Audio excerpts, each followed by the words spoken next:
I think that just as we're living in a nuclear age, we have grown so tremendously in scientific knowledge. It doesn't seem too much to say that men can begin to awaken to the fact that they haven't grown enough spiritually and haven't recognized their spiritual capacities.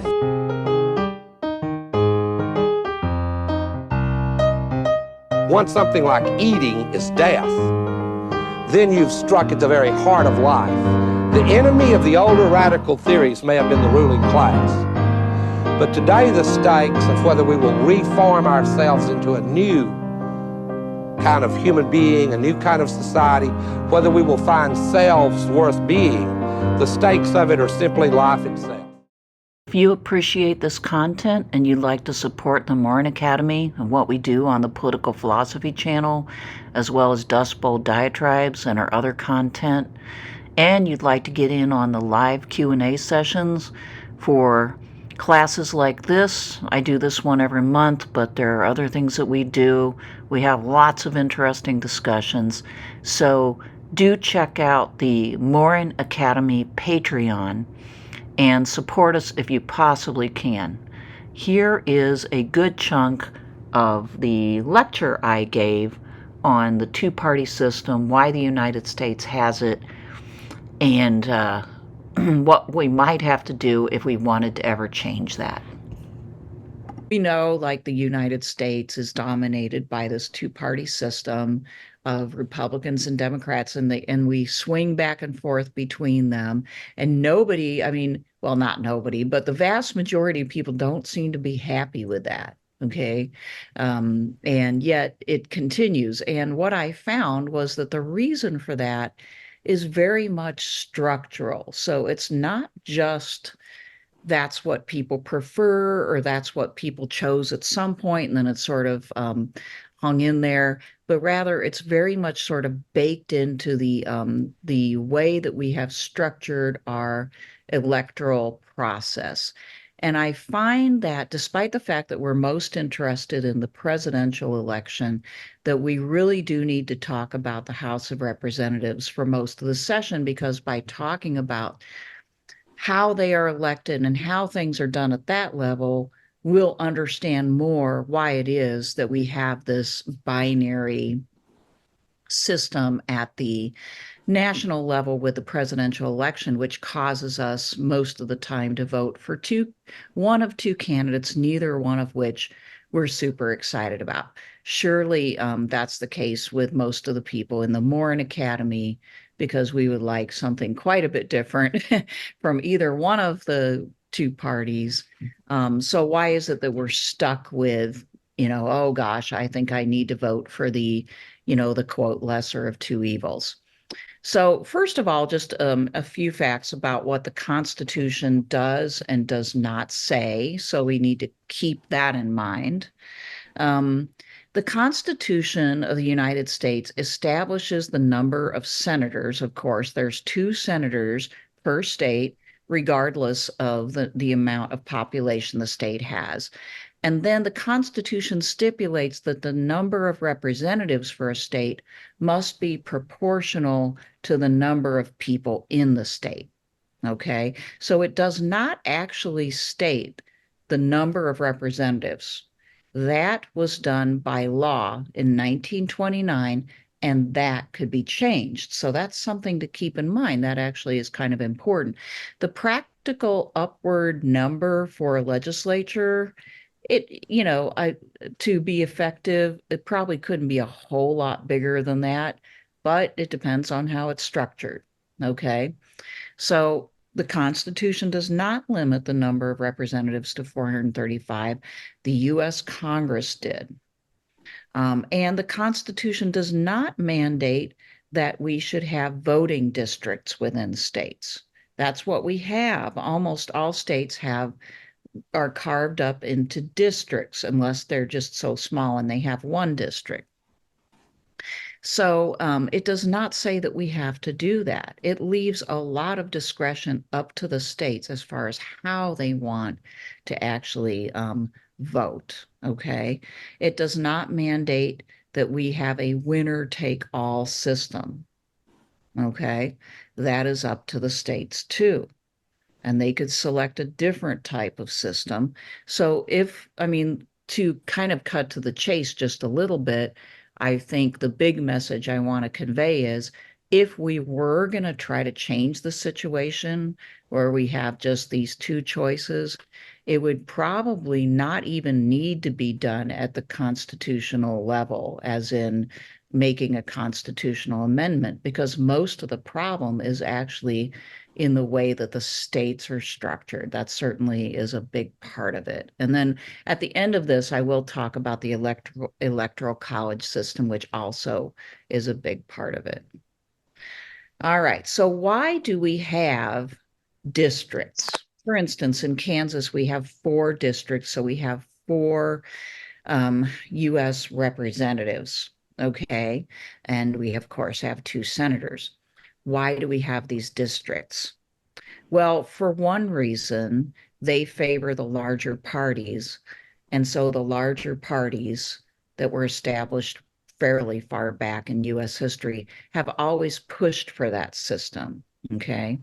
Um, if we had a sort of proportional system, some other way with a rank choice system, things like that, we'll talk about later, then the larger parties would be disadvantaged. So they like having districts. Especially the Republicans like having districts because they do like help rural areas out.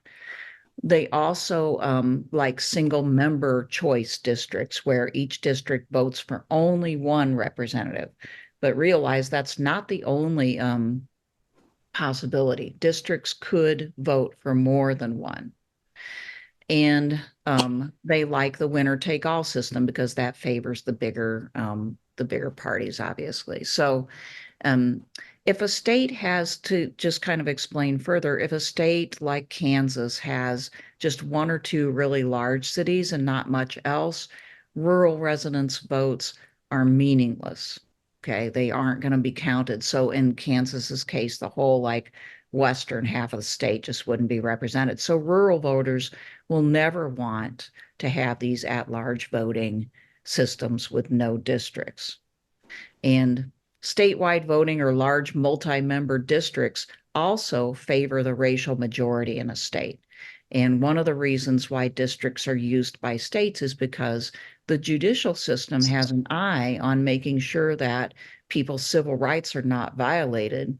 And in a country like the United States, where honestly people still think in very racialized terms, which is not the case everywhere in the world, but in some places in the world it is, then it's necessary for the courts to sometimes intervene and say, you've rigged this system so that minorities can never be represented. So districts are much more useful for trying to gain some sort of power or representation for minorities, racial minorities. And this is a obstacle that would be kind of difficult to overcome, especially in some states, and maybe a reason why you wouldn't want to overcome this obstacle, because it may indeed make it even less likely that minorities could possibly be represented. In the U.S. House of Representatives, you'll notice there's a lot more women and minorities, whereas in Senate, it's much more white males, and that is because of this dynamic. Okay, so what if Kansas had a statewide multi-member vote for Congress? In other words, instead of me voting for the one representative that is running in my district, what if I could vote for up to 4 in a statewide election? In the case of Kansas, right now we have like 3 Republicans and 1 Democratic representative. We would probably have mainly Democrats, okay, because we have a few big cities and they have most of the population. Western Kansas City, including its suburbs, Wichita, Topeka, and Lawrence, are all leaning Democratic. Some areas of Western Kansas City sometimes are not, but still, there's enough there. Usually, Democrats would be favored. So we might have a reverse. We might have like one Republican and three Democrats. And although it doesn't really matter much in Kansas, it seems like whites would be even more likely to dominate in many states, but they already do in Kansas. Mechanics. There are 435 congressional district seats. And as I said, that was done by a law that was passed in 1929. So it's been a while, but it is just a law and not a constitution or constitutional amendment. And the number of districts per state is allotted proportional to the population, and that's informed by the latest census. So the way they determine that is by the census. And then the census works with state legislators. The goal is to make those districts as equal as possible in sheer numbers. However, the system doesn't really care about how the districts are configured, meaning their geographical, shape. Okay. They must be equal in numbers, or else that will get us into trouble with the courts, in other words. But they can be gerrymandered, and that can sometimes get you in trouble with the courts if there's a real strong racial prejudice going on, which does happen sometimes. Or, if it's like supremely leaning towards a particular party through excessive, weird configurations like this picture here. But a lot of gerrymandering occurs, and it's basically done. The parties do it. The parties devise it, and then they send their recommendations to the state legislatures, and the state legislatures, the majority, then enacts them. So like when the Republicans are in the majority, they're going to be able to gerrymander much more effectively. They're going to be able to control what the districts look like. So every once in a while, you'll get a district that looks like that. Districts also choose their single winners. Okay, so each district chooses only one in a quote, first past the post system, which means that they don't have to get a majority of votes at the congressional level. All you have to do, for instance, if you have like 6 vote getters and the top vote getter gets 30%, the entire district will go for that person. Okay. All right. So under these circumstances, even at the congressional level, strategic voting is likely. And what we mean by that is voters who are trying to kind of game the system because they know there's only going to be one winner. Once the vote has been tallied, there's going to be one winner and a lot of losers. And a lot of times voters feel like the stakes are really high. They really don't want, and this is where the negative part of US politics is, it's more like, a lot of times it's more like, we don't want this other very likely to win candidate to win, Therefore, there's a tendency for US voters to think, well, I'd like to vote for the person who's on this, more like obscure party, like a Green Party or a Libertarian Party. But then I might actually make the bad one, the one I don't want, win by taking votes away from the objectionable but less objectionable other large alternative. Okay. In other words, the system is set up so that people necessarily have to consider whether they want to spoil their second choice. The person who's not perfect, but is probably more likely to win. Okay. And that means most voters are not going to vote for a minority candidate or a candidate whose party has not won very many elections in the past, for fear that they will just be helping their worst choice win that election. And that's even more the case in the systems where the majority wins. Okay. And that's, for instance, the biggest example being the presidential election. in that case, people are very likely to think in terms of not wanting to vote for a spoiler. And so structurally, this thing is set up to be binary. Now, it could be different, and this was the most hopeful part of looking into this.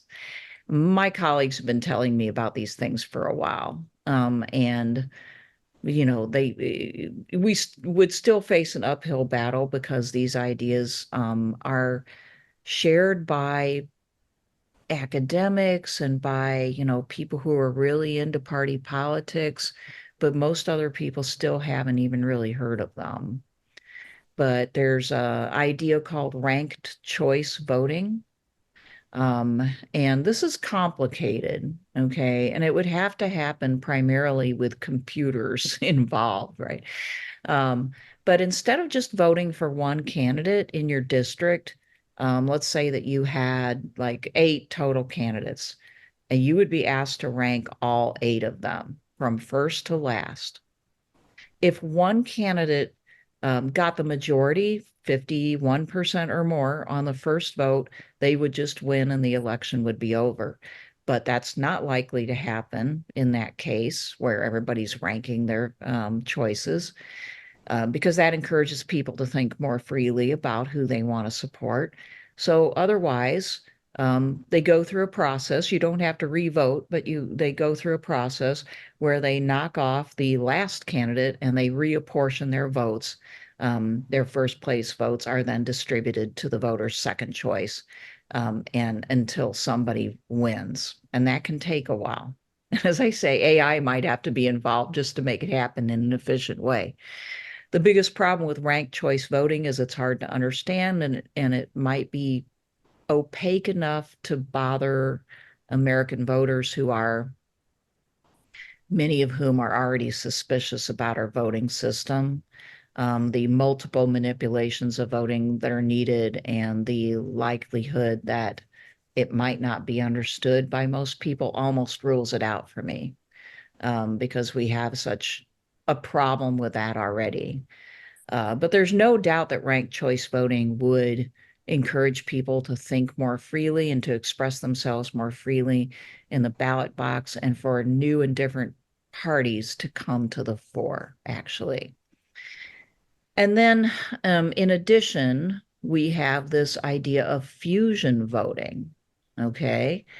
And that's where states allow candidates to gain approval from more than one party and then run on more than one party line on the ballot. So, for instance, if you were a Democrat, you could also try to seek the endorsement of the Green Party. And if like promised enough or were credible enough to the Green Party, then the Green Party could run your name as well on the ballot. And then you would get the votes of both the Democrats and the Greens, okay? And that would be a way of giving people who have an alternative, political point of view, more power over that candidate, more influence, and more visibility. So of those two, I think the fusion voting actually makes a lot more sense. It would necessitate that people focus more on party membership. Right now in the United States, people may call themselves Republicans and Democrats, but most people never do anything more than maybe register as a Republican or a Democrat, if that. They don't attend meetings. They don't really know what the party platform is, maybe ever, or not until election time, maybe. So I think for this to happen, this would encourage people to pay attention to the party and ask themselves, do I want to support this party and what it stands for? Because it may have the power to actually, endorse a candidate who might get elected. Okay. I think that would be really, really good. I think people should think more in party terms, parties represent interests. Parties represent big ideas. It would be good if people thought more about choosing those big ideas and those interests rather than simply choosing the individual. I know there are people who see it the exact opposite way. I feel like the individual almost always lets us down. And what we really probably should focus on is the ideas and the big thrust of where that party is going. And it would make a lot of sense if I could, under the system, I could vote for that Green Party or that Democratic Socialist Party, and really feel good about it because I would know that party was having some influence over the larger, party candidate. Okay. Another option is some states could just have bigger districts with multiple members proportionally elected by party. So that'd be a really, I don't think U.S. voters would, or yeah, the political system would probably go for this, but instead of voting for individuals, you could vote for a party ticket. And then you'd be voting for the party. Or if people didn't like that, they could just vote for however many, if they have like a total of 5 representatives to send to Congress, they could vote from a slate statewide of 10, and the top 5 rank, people elect or voted for could be elected. That might run into the problem of racial minorities not having enough representation, though, even though you would go down the ballot to the person who was 5th as far as the voting goes. That might help a little bit. So I don't know for sure, but I think it would help a little bit, but maybe not enough, depending on the state. Okay, because yeah, it matters very much what state you're in. And along with all these observations, but especially that last one, Congress could raise the number of representatives so that proportional representation was more practical. If you've got 4 representatives, proportional representation, or, sending the top 4 in Kansas, it might not help a whole lot. But if you were sending 10, see, maybe like 2 or 3 of those could be from parties that were not the top 2 most dominant parties. And there's no reason why Congress can't raise the number of representatives. They might have to find a different room to meet in. And there's probably a practical upper limit to how many people can do business. We've probably already reached that, honestly. So, but that being said, that is just a law that could be changed. Okay. If somehow we could have a multi-party system, a multi-party representation in our Congress, that would change the political dynamic for sure. Okay. In proportional systems such as parliamentary systems in Canada and Europe, for instance, there's more of a tendency for coalition building to happen after the election. And when different parties are represented, then those members of those different parties, none of them may have the numerical majority, or even if they do, they might want to be more effective. They have an incentive to cooperate, to find common ground, to like make coalitions, and that could be very, very positive. Smaller parties could form alliances with other smaller parties to create more of a block that would have to be taken seriously when seeking support for different legislative proposals. The opposite is true in the United States. The coalition building has to occur at the party level, and the parties, we call them big tents, right? Where, the party, it stands for some big sweeping ideas, but there's a lot of room for a lot of different types of people under that big tent. And yes, I chose circus tent on purpose. The Republican big tent has long, since at least 1980, has had these cultural conservatives and also economic libertarians. And believe me, like logically, these people don't go together whatsoever. Okay, but logic doesn't have anything to do with it. And they have formed an uneasy alliance. And then now we also have like voters that are more like nationalistic, populist nationalists, sometimes Christian conservatives at the same time, sometimes not. All of them are trying to like dwell under this big tent. And among other things, I mean, that causes party leaders who tend to be more savvy and cynical and a little less ideological, okay, um, inwardly to like basically manipulate these various voting blocks under this big tent by lying to them. So that certainly happened in the Republican Party, and it's happened in the Democratic Party as well. In their big tent, you have like welfare liberals, cultural progressives, democratic socialists, and just everyday like liberals, all of them under the same tent. You've got environmentalists, all sorts of people. But at the very top, some of those leaders are less concerned about those issues as they're concerned about just staying in power, and they will, if not lie, sort of say what, they'll speak to different audiences in different ways to like get that support. And this is a big reason why like US voters are frustrated, because they sense that their particular like interests and concerns are not really being represented, even if they are being given lip service, because time after time these people will get elected and change only happens around the margins, or change only happens really slowly or not at all, or it's reversed. So they're sensing this, and it's frustrating to them.